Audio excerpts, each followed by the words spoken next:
Hi, my name is Dave Watson, and I am the Director of Engineering for Alpha Wire. We've been asked to put together a short video on how to strip our Xtra-Guard 5 cable. The Xtra-Guard 5 cable is a really great cable, but because of its FEP Teflon jacket, it is pretty difficult to strip. So, before I start, I want to talk a little bit about safety. I am doing this without safety glasses and without any protection for my hand.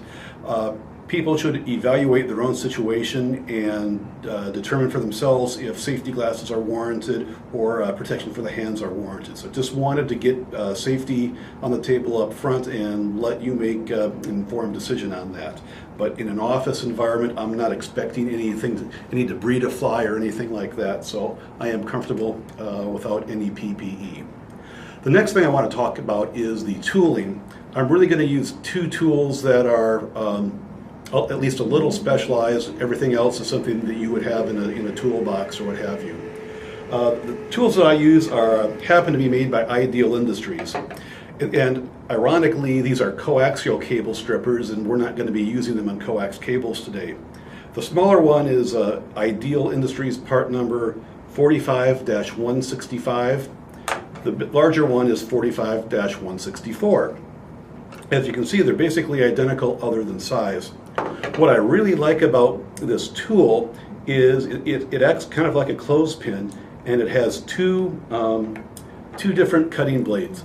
It's got a cutting blade in the front that's adjustable, so you can control the depth of cut, and you can run this blade along the cable and put a slit in the cable jacket.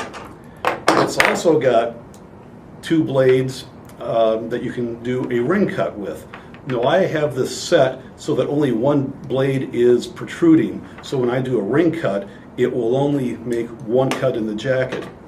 The fact that you can set these blades to a controlled depth is really a key feature of these tools, and that's why I've used these tools. These tools are literally 25 plus years old with the original blades in them. And the benefit of being able to control the depth is by setting the depth of cut to be not quite the thickness of the jacket, you can make sure that you're not damaging any of the internal components of the cable. So on Xtra-Guard 5, the jacket thickness happens to be about 27 mils, 27 thousandths of an inch. I would want to cut maybe 20 thousandths through, maybe about 3/4 of the way through. I didn't have a depth gauge or a feeler gauge, so I just kind of experimentally determined how to set the blades to get this cable to strip right. So basically, to strip the cable, what I'm going to do is I'm going to use the Ripcord method on this cable. And first thing, of course, is you have to get to the Ripcord. One of the characteristics about Teflon is you can see how the jacket follows the convolutions of the cable. On some cables, I could do a ring cut, let's say here, and just sleeve the whole jacket off. Teflon grips it tightly enough where that's not possible. So as I take the tool, I'm going to do maybe about 1.5 inches or so. Give it the old twist. Bend it at the fracture, and it will fracture nice and clean. And then I can get my thumbnail under it and give it a twist following the direction of the cable lay, and it comes right off. My hand strength isn't going to be enough just to do a little bit, so I'm going to give it just about another length that big. Spin my tool on it, bend it at the score. You probably even heard it snap there, and take it off. So now I have the jacket off. This piece of paper here is what we call the marker thread, excuse me, the marker tape. It's got the print legend for the cable on it in this case. I am just going to cut it off, get it out of the way so it doesn't annoy us.